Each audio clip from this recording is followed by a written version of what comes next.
Okay, अब आपका next जो टॉपिक है यूनिट थर्ड में बिजनेस एनवायरनमेंट, वो है आपका सस्टेनेबल डेवलपमेंट। ठीक है, क्या होता है, कैसे करते हैं, थोड़ा सा इसका ब्रीफ हम डिस्कस कर लेते हैं एक बार। डेवलपमेंट का मतलब क्या होता है, जो आप ग्रोथ हो रही है, डेवलपमेंट डिनोट किसको करता है, आपकी ग्रोथ को, आपकी प्रोग्रेस को। और हमेशा याद रखिएगा, डेवलपमेंट मतलब ओवरऑल ग्रोथ, ओवरऑल प्रोग्रेस होता है हमेशा। तो एक चीज़ हमने देखी, जब लास्ट 2 सेंचुरीज से इस चीज़ को बड़ा एक कॉन्ट्राडिक्टरी वे में लेके गए हैं। डिफरेंट डिफरेंट इकोनॉमीज ये एज्यूम करती है कि अगर एक इकोनॉमी ग्रो डेवलप कर रही है, इकोनॉमी का डेवलपमेंट हो रहा है, इट मीन्स उसके जीडीपी, जीएनपी और पर कैपिटा जो इनकम है उसमें इंक्रीज आ रहा होगा। Right, it's good. हम यही मान के चलते हैं कि अगर कोई बोले इंडिया का डेवलपमेंट हो रहा है, तो हम यही मानेंगे ठीक है, हमारी जीडीपी, हमारी जीएनपी, हमारे पर कैपिटा इनकम इंक्रीज हो रही है। लेकिन इन चीज़ों को इंक्रीज करने के चक्कर में हम अपने इन्वायरमेंट के साथ गलत नहीं कर सकते। राइट, तो हमको ये भी इंश्योर करना है, तभी ये कॉन्ट्राडिक्टरी पॉइंट भी है कि हमको अपने इन्वायरमेंट का प्रिजर्वेशन भी रखना है, सस्टेनेंस रखनी है इन्वायरमेंट की। राइट, तो ये कुछ कॉन्सेप्ट्स हैं। इसी को देखते हुए कि हमको क्या करना है, एक हारमोनियस रिलेशनशिप डेवलप करना है between man and nature. World organisations like UN has begin the campaign to have a sustainable development. ठीक है, हमेशा देखिएगा, डेवलपमेंट मतलब ओके टू ग्रो, प्रोग्रेस, ये सारी चीज़ें आती हैं। और सस्टेनेबल मतलब होता है कीप ग्रोइंग, जो ऐसे रुके नहीं, एक बार हो गया ग्रोथ तो आगे स्टॉप नहीं, कीप ग्रोइंग, वो आपका सस्टेनेबल है, मेंटेन करके रख रहे हो ना। सस्टेन करना मतलब मेंटेन करना। थोड़ा सा मैं हिंट देती हूँ, सस्टेनेबल डेवलपमेंट के कॉन्सेप्ट से पहले आपका मिलेनियम डेवलपमेंट का कॉन्सेप्ट था, लेकिन जो इसके अंदर प्रोविजंस थे वो कम थे और उतना वर्क नहीं कर पा रहे थे, तब जाके फिर सस्टेनेबल डेवलपमेंट को इंडिया में फिर अच्छे से ऑप्ट करा गया। राइट, अब इसका थोड़ा हम हिस्ट्री में जाते हैं, कैसे आया सस्टेनेबल डेवलपमेंट। सबसे जो आपकी फ्रिक्वेंटली और मोस्ट जो हमने यूज्ड एकदम डेफिनेशन है सस्टेनेबल डेवलपमेंट की, वो कहाँ से लिए हमने, ब्रुंटलैंड। ठीक है, ब्रुंटलैंड रिपोर्ट बनी थी जो बहुत इंपॉर्टेंट है अगर हम सस्टेनेबल डेवलपमेंट की बात करते हैं। According to this report the definition is sustainable development is the development that meets the needs of the present मतलब अभी जो हम लोग हैं, हमारी नीड्स को मीटअप कर सके without compromising the ability of future generations to meet their own needs।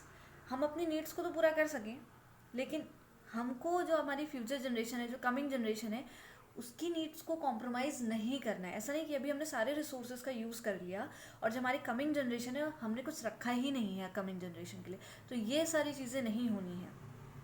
Right, so in other words it is improving the quality of life of the present generation without excessive use or abuse of natural resources। देखो, इसका ये मतलब कहीं नहीं है कि मुझे future के लिए सेव करना है तो मुझे रिसोर्सेज का यूज़ ही नहीं करना है। Definitely I will use the resource ना, in order to satisfy my needs I require natural resources.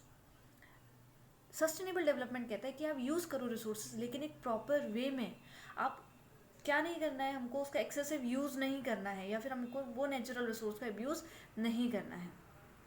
Moving further, the term was first coined in 1972 at the United Nations Conference on the Environment, Human Environment। ठीक है, सबसे पहले ये term 1972 में आया था।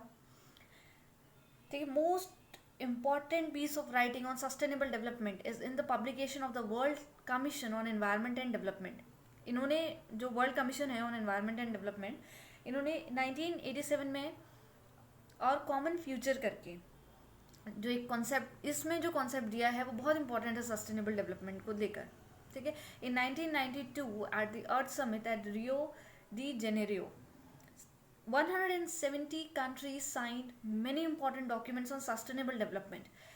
बाद में आपका 1992 में जब हमारी अर्थ समिट हुई थी, उसमें 170 जो कंट्रीज़ हैं उन्होंने साइन किया था इस डॉक्यूमेंट में और प्लेज किया था for the preservation of environment. Right, अब आप ये कैसे कर सकते हो, देखो एक बहुत ब्यूटीफुल सी लाइन इसमें कोटेड है, sustainable development is often referred to as marriage of economy and ecology. Beautiful line. आपको क्या करना है, दोनों मेंटेन रखनी है ना, हमको इकोलॉजी भी देखनी है, हमको इकोनॉमी भी देखनी है। इकोनॉमी कैसे कि हम डेवलप करें, ग्रोथ करें, लेकिन इकोलॉजी ऐसे कि वो हम अपने नेचुरल रिसोर्सेज का ज़्यादा एक्सप्लॉयटेशन ना करें, उनका अब्यूज़ ना हो। तो हमें ये माइंड में रखना है। कैसे रख सकते हैं आप अच्छी पॉलिसीज़ बना सकते हो, या जो करंट पॉलिसीज़ चल रही है और आपको लग रहा है कि डिग्रेडेशन को लीड कर रही है, तो आप चेंज कर सकते हैं। आप एक्शंस ले सकते हैं या आप अल्टरनेटिव पॉलिसीज़ या प्रैक्टिसेस को ऑप्ट कर सकते हैं, right. So there are 3 main aims of sustainable development. Economic, to attend balance growth. ठीक है, इकोलॉजी में हम क्या करेंगे, टू प्रिजर्व द इकोसिस्टम, हमको इकोसिस्टम बचा के रखना है.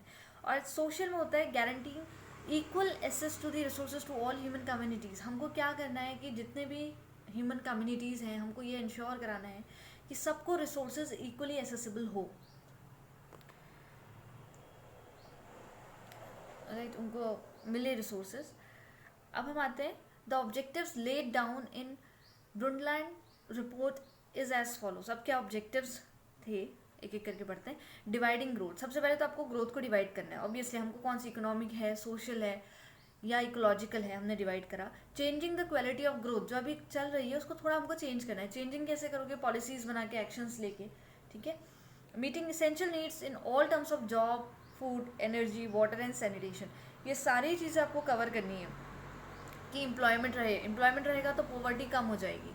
फूड हो, हर एक के पास हो, तो आपका क्या होगा, जो न्यूट्रिशन से रिलेटेड प्रॉब्लम है वो कम हो जाएंगी. एनर्जी का प्रॉपर डिस्ट्रीब्यूशन हो, वाटर हो, सैनिटेशन हो, मतलब क्लीनलीनेस पे भी बहुत ज़्यादा फोकस किया गया है. Ensuring a sustainable population, conserving and enhancing the resource based, right. आपको क्या करना है, कंजर्व करके चलनी है चीज़ें, जो भी आपके रिसोर्सेज हैं. Reorienting technology, building technology that is less exploitative. Technology का यूज़ करना अच्छा है. अगर आप आज के डेट पे टेक्नोलॉजी यूज़ नहीं करोगे तो आप आउट हो जाओगे वर्ल्ड से. आप डायनेमिक इन्वायरमेंट को मीटअप कोप अप नहीं कर पाओगे.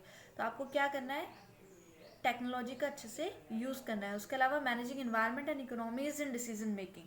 आपको डिसीजन मेकिंग में दोनों चीज़ देखनी है, हमारे इन्वायरमेंट को भी, साथ ही साथ हमारी इकोनॉमी को भी, कि दोनों में से कुछ भी हैम्पर ना हो.